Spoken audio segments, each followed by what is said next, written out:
Even in the most optimistic scenarios, Canadian real estate prices are set to decline, according to a forecast by Scotia Bank that was reported 2 days ago on February 28, 2024. The news article elaborates that according to Scotiabank's macroeconomic scenario analysis, Canadian real estate prices are expected to decrease over the next year, even in the bank's most optimistic scenario. Scotiabank has prepared 4 scenarios for its real estate price outlook. The first is the baseline forecast, the second is an optimistic forecast, the third is a pessimistic forecast, and the fourth is the most pessimistic forecast. Even in the most common forecast scenario, real estate prices are expected to continue declining, with a projected decrease of 3.7% in 2024. In the most optimistic forecast scenario, real estate prices are still expected to decline. Even if the Canadian economy shows better than expected performance indicators, real estate prices are anticipated to fall by 3.2% in 2024. In the most pessimistic forecast scenario, a greater decline in real estate prices is expected, along with a longer recovery period. In a less pessimistic scenario, real estate prices are projected to decrease by 7.3% in 2024. In the most pessimistic scenario, a drop of 8.6% in real estate prices is forecasted for 2024, according to the news. It's crucial to approach any information with skepticism and verify it before acceptance. This requires cross-checking with other news articles. However, upon further investigation, I could not find any other news articles on this topic, nor could I find anything on Scotiabank's website. This article appears to be exclusive to the publishing newspaper. The article was published by Better Dwelling, a company I am not familiar with. According to their website, Better Dwelling is an independent major Canadian real estate news company. This isn't to say that reports from smaller media outlets can't be trusted, but it's essential to question and investigate the veracity of news reports, regardless of the source's size or fame. Ultimately, it's important to remember that we cannot just take news articles at face value.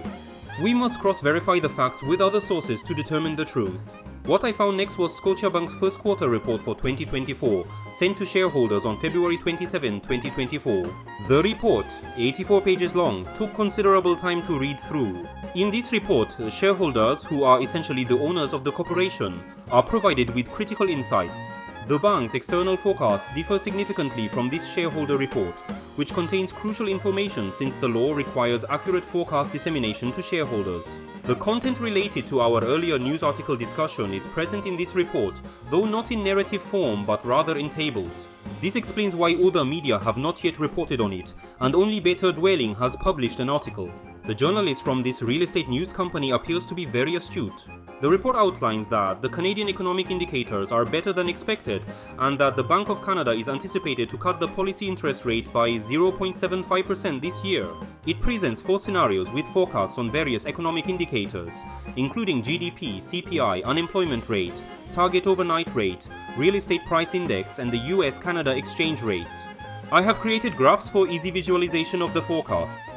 In the most general forecast, real estate prices are expected to decrease by 3.7%, in the optimistic forecast by 3.2%, in the pessimistic forecast by 7.3%, and in the highly pessimistic forecast by 8.6%. Comparing the forecasts from October 31, 2023, highlighted in another part of the report, shows that the decline in real estate prices is expected to be more significant in all scenarios in the latest forecast than in the previous ones. Especially in the general and optimistic forecasts, the decline in real estate prices in the latest forecast is twice that of the predictions 3 months prior. Scotiabank clearly anticipates a deeper recession in the real estate market in 2024. The reason Scotiabank sent this forecast to its shareholders is crucial. The report discusses the allowance for credit losses, a significant aspect that indicates the expected uncollectible amounts from loans. To simplify, let's assume a loan of $100,000 with an interest of $100,000 over 20 years, totaling $200,000. However, not all of this amount may be collected due to defaults.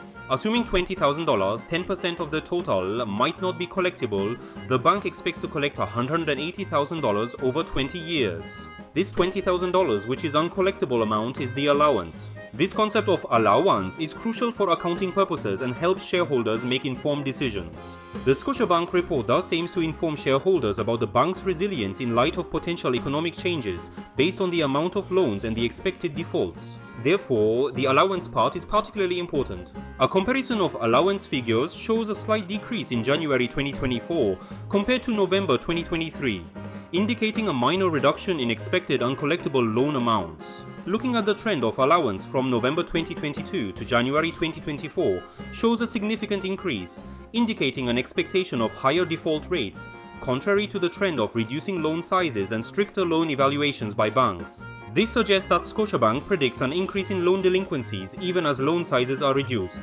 Many people anticipate worsening economic conditions, including mass layoffs, credit defaults, and insolvencies. In this context, the belief of some realtors and mortgage brokers that real estate prices will inevitably rise with lower interest rates is questioned.